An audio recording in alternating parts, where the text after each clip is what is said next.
ഇവിടെ ഞാനോ ഞങ്ങളോ ആദ്യമായിട്ട് നേരിടുന്നതല്ല. നല്ലോണം ചിരിക്കുന്നില്ലേ? ചിരിക്കുന്നവർ നല്ലോണം മനസ്സിലാക്കിക്കോ. ചുമ്മാ തമാശ പറയാതെ പണിക്കരെ. നിങ്ങളെല്ലാം പിന്താങ്ങിക്കൊണ്ടിരിക്കുന്ന വലതുപക്ഷ മാധ്യമങ്ങള് കൊത്തിക്കീറി വലിച്ചു നടക്കുകയായിരുന്നു. അന്നൊന്നും നമ്മളൊക്കെ തകർന്നു പോയിട്ടില്ല കേട്ടാ. ഒരു മാറ്റവും ഇല്ലല്ലോ. എനിക്ക് അപ്പന്റെ ക്യാരക്ടറാണ്, നന്നായിട്ട് ബെടായി വിടും. അതിനെല്ലാം നേരിട്ട് കൊണ്ട് തന്നെയാണ് ഇവിടെ നിൽക്കുന്നത്. എന്നെയോ ഞങ്ങളെയോ ഈ സ്ഥാനത്ത് പാടില്ല എന്ന് ഞങ്ങളെ പാർട്ടിയിൽ എവിടെയും ആലോചിച്ചിട്ടില്ല. എന്റെ ഭഗവാനെ, എന്താ ഇതിന്റെയൊക്കെ അർത്ഥം? നല്ല അടിയിട്ടാത്തതിന്റെ സൂക്കേടാ. അതെല്ലാം ഈ നാട്ടിലെ വലതുപക്ഷ മാധ്യമങ്ങളുടെ സൃഷ്ടിയാണ്.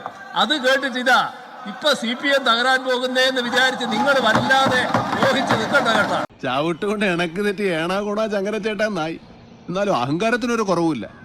ഇതിനെക്കുറിച്ച് രണ്ടു വാക്ക് പറ.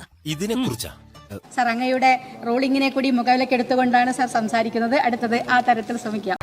എന്തോ എവിടെയോ ഒരുങ്ങുന്നുണ്ട്. ഞാൻ തുടങ്ങട്ടെ. ഒരു ദശകത്തോളം നീണ്ട അമിതാധികാര പ്രയോഗങ്ങളുടെയും അസഹിഷ്ണുതയുടെയും അക്രമങ്ങളുടെയും അഴിമതിയുടെയും ജനവിരുദ്ധതയുടെയും വർഗീയ അവസരവാദത്തിന്റെയും എല്ലാം വഞ്ചക ഭരണവാഴ്ചയെ ചരിത്രത്തിന്റെ ചവറ്റുകുറ്റയിലേക്ക് തൂത്തെറിഞ്ഞ് വീറോടെ ജനവിധി എഴുതിയ കേരളത്തിലെ മുഴുവൻ ജനതയെയും അഭിനന്ദിക്കുകയാണ് സാർ. എന്തോ കുത്തി പറയുന്ന പോലെ എനിക്ക് ഫീൽ ചെയ്യുന്നുണ്ട് കേട്ടോ. കുത്തിയില്ലല്ലോ, കുത്താൻ പോണല്ലേ ഉള്ളൂ. ഒരു പാർട്ടിയും ഒരു ഭരണകൂടവും എന്തായിക്കൂടാ എന്നതിന്റെ സർവ്വലക്ഷണമൊത്ത ഉദാഹരണമായി CPM എന്ന പാർട്ടിയും അതിനെ നയിച്ച ഭരണവും സകല ജനാധിപത്യ പ്രസ്ഥാനങ്ങൾക്കും ഭരണകർത്താക്കൾക്കുമുള്ള ആടവും സന്ദേശവുമായി മുന്നിൽ നിൽക്കുകയാണ് സാർ. പൊതുവാൾജി എനിക്കിനെ ചോര കളക്കണ്ടട്ടാ.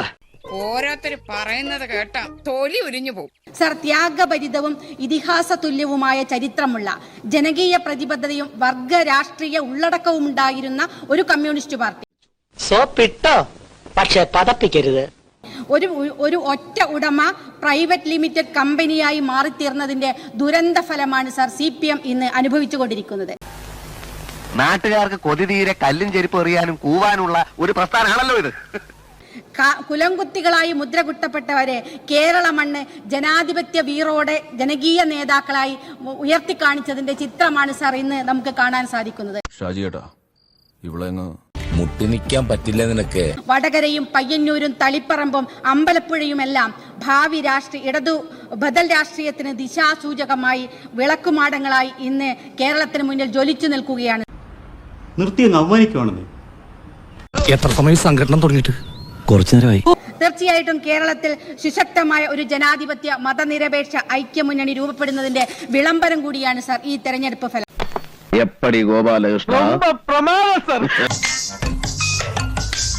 വലിയ പ്രതീക്ഷകളുടെ കൂടെയാണ് സാർ ജീവിതത്തിന്റെ സമസ്ത മേഖലകളിലുള്ള മനുഷ്യർ ബഹുമാനപ്പെട്ട മുഖ്യമന്ത്രി VD സതീശന്റെ നേതൃത്വത്തിലുള്ള ഗവൺമെന്റിനെ നോക്കിക്കാണുന്നത്.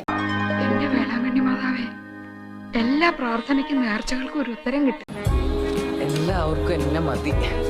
അധികാരമേറ്റ ഉടനെ അടിസ്ഥാന ജനവിഭാഗമായ സ്ത്രീകളുടെ ഉന്നമനത്തിന് മുൻഗണന നൽകിയ സർക്കാരിനെ അഭിനന്ദിക്കുകയാണ് സാർ.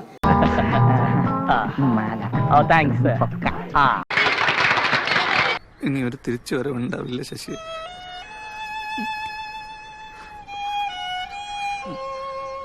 രതീഷ്